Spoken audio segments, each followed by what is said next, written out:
Okay, in this video we're going to take a look at various sampling methods in statistics.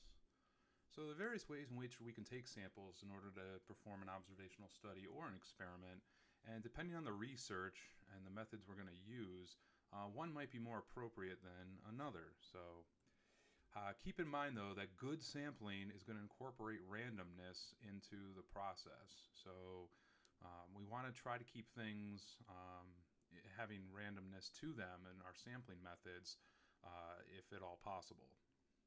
So the first kind we're going to talk about is simple random sampling, in which each member of the population has an equal chance of being selected. It's kind of like the typical drawing names out of a hat, where everybody has an equal chance of being selected for maybe it's a study or an experiment. Next up, we have what is known as stratified sampling. And in stratified sampling, we first divide the population into non-overlapping groups called strata, and then we randomly sample from each group. So we divide them up into groups, and then we randomly sample from each group. And this stratified sampling has a sum from all technique to it. So we take some of the subjects from all of the different overlapping groups. So we may have,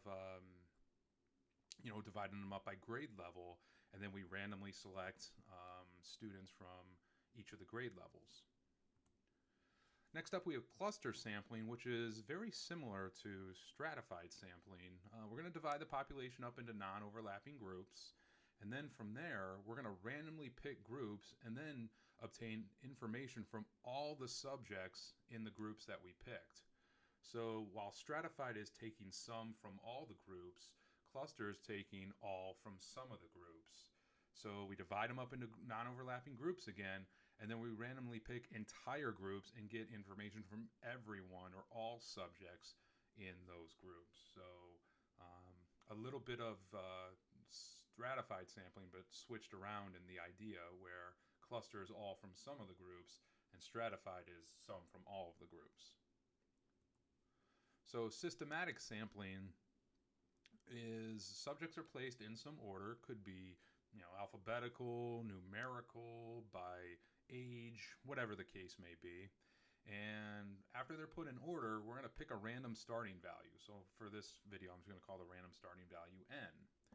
And then from there, we're going to pick another random value to count by. So we start with whatever number is in our list, whatever, let's say n is 5. So we start with the fifth subject in the list.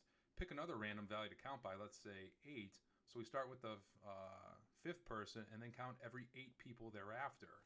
And we do that until we get our sample size or our sample that we need. And if our number that we pick here, the number that we're going to count by, is either too high or our starting value is too high, and we get to the end of the list, we could just roll back over to the beginning and keep going from there. So we can, almost like we put it in a giant circle, and then just keep getting our subjects via systematic sampling. The last one we're going to talk about is convenience sampling, and this is one in which the subjects essentially select themselves. The results are very easily obtained because the researcher doesn't really have to go out and find the subjects themselves. The subjects, essentially come to the researcher. And this is the least effective and the least desirable method of the sampling methods because it's the one that has the least amount of randomness to it. Convenience sampling is just convenient for the researcher, and hence its name. But just because it's, the results are easily obtained doesn't make them good results and doesn't make it a good sample of the population. Convenience sampling is also known as voluntary response samples. So again, this is where the subjects voluntarily respond to be a part of the sample of the population. So try to avoid convenience sampling as much as possible when performing any studies or experiments. So example 2, classify each by the sampling method used. So part A, we have an achievement test is given to all 9th and 12th grade students at a local high school. So what do we think? Do we think it's random, simple random sampling, stratified, cluster, systematic, or convenience? Well, let's see. 9th and 12th grade students, those are definitely non-overlapping groups. So now are we taking all from some of the groups or some from all of the groups? Well, here we're taking all of them from ninth and 12th grade, all from some of our groups being ninth, 10th, 11th, and 12th grade, is cluster sampling. So um, divide them up into non-overlapping groups like grade level, and then give this test to all within certain grade levels. Part B, a radio station asks listeners to call in with their opinion on a political issue. So trying to get an idea of what the opinion is on some hot topic political issue. So what do we think? What kind of sampling is this? This is convenience sampling all the way. The radio station is getting the listeners to call in, and chances are, although it's not a guarantee, but chances are, if the person's listening to the radio station, there's a very high chance that their opinion, that the listener's opinion, are going to be pretty much the same regarding a political issue. So, and it doesn't matter which side of the political fence the radio station lies on.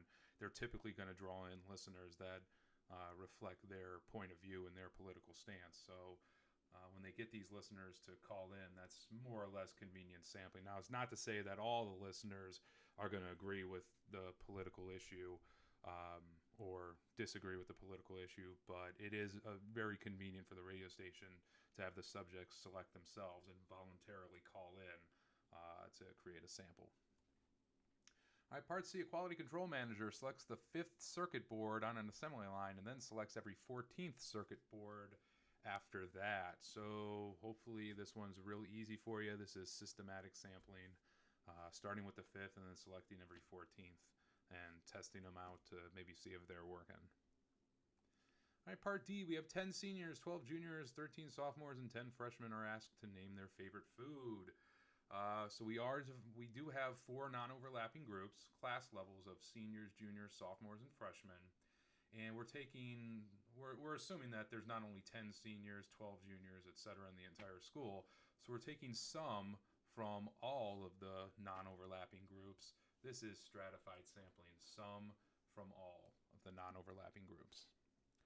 All right, example E, 10 names are drawn out of a hat containing 50 names. Well, this is your random sampling, simple random sampling, tried and true here. So classic random sampling. All right, well, that about does it for this video. Thank you for watching, and I'll see you next time.